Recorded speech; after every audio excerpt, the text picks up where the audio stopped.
ശ്രീജയുടെ അതിജീവനത്തിന്റെ കഥയാണ് ഇനി നമ്മൾ കാണാൻ പോകുന്നത്. കോഴിക്കോട് നഗരത്തിൽ ബൈക്കിൽ ചായ വിറ്റ് ഉപജീവനം കണ്ടെത്തുന്ന ശ്രീജ.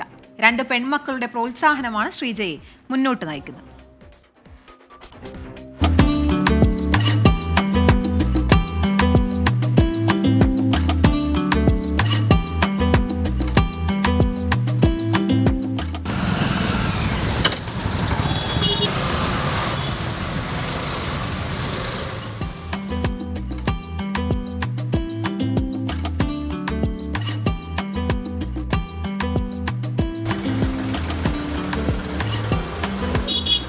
രാവിലെയും വൈകിട്ടും ശ്രീജ ചേച്ചിയുടെ വരവും കാത്തു നിൽക്കുന്നവരാണ് കോഴിക്കോട് നഗരത്തിലെ ഒട്ടുമിക്ക തൊഴിലാളികളും. രാവിലെ 7 മണിക്ക് തുടങ്ങുന്ന ചായ വിൽപ്പന 12 മണിയോടെ അവസാനിപ്പിക്കും. പിന്നെ ഉച്ചയ്ക്ക് 3 മണിക്ക് വീണ്ടും തുടങ്ങും. വൈകിട്ട് 7 മണിയോടെ തിരികെ വീട്ടിലെത്തും. എൻ്റെ ഏട്ടൻ ഇതായിരുന്നു പണ്ട്. ഏട്ടൻ മരിച്ചതിന് ശേഷം ആ പണിയൊക്കെ നിർത്തി.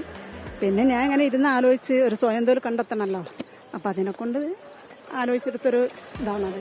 ചായ, കാപ്പി, ബൂസ്റ്റ്, ഹോർലിക്സ്, ചെറുകടികൾ എന്നിവയാണ് ശ്രീജ ചേച്ചിയുടെ കൊച്ചു സഞ്ചിയിലുണ്ടാവുക. സാധാരണ പുരുഷന്മാർ കൈയടക്കി വെച്ചിരുന്ന ഈ മേഖലയിലേക്ക് ആദ്യം കടന്നു വരാൻ ചെറിയ മടി ഉണ്ടായിരുന്നുവെങ്കിലും പെൺമക്കളുടെ അകമഴിഞ്ഞ പ്രോത്സാഹനമാണ് കഴിഞ്ഞ 1.5 വർഷക്കാലമായി ഈ ജോലി തുടരാൻ കാരണം. മോളും ഭർത്താവൊക്കെ സപ്പോർട്ടാണ്, അനിയൻ്റെ ഭാര്യ സപ്പോർട്ടാണ്, അടുത്തുള്ളവരൊക്കെ നല്ല സപ്പോർട്ടാണ്.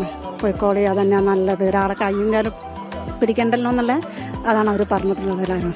പാളയം, വലിയങ്ങാടി, മിഠായി തെരുവ്, ബേബി ബസാർ എന്നിവിടങ്ങളിലാണ് ശ്രീജ ചേച്ചിയുടെ ചായ വിൽപ്പന. അടിപൊളി ചായയാണ്. നമ്മൾ ചേച്ചിന്റെ ചായക്കാണ് നമ്മൾ കാത്തിരിക്കുക. ദിവസേന 150 മുതൽ 200 വരെ ചായയും പലഹാരങ്ങളും വിതരണം ചെയ്യുന്നുണ്ട്. ഭർത്താവ് മണിയും മക്കളായ അഭിരാമിയും അനാമികയുമാണ് ശ്രീജയുടെ കരുത്ത്.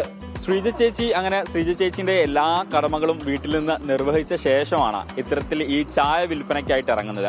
കോഴിക്കോട് നഗരത്തിലെ ഒട്ടുമിക്ക ഇടങ്ങളിലെ ഇത്തരത്തിൽ ചെറിയ ചെറിയ ജോലി ചെയ്യുന്ന എല്ലാ തൊഴിലാളികൾക്കും ശ്രീജ ചേച്ചിയുടെ കയ്യിൽ നിന്ന് ഡെയിലി നല്ല ചൂടുള്ള ചായ കിട്ടും.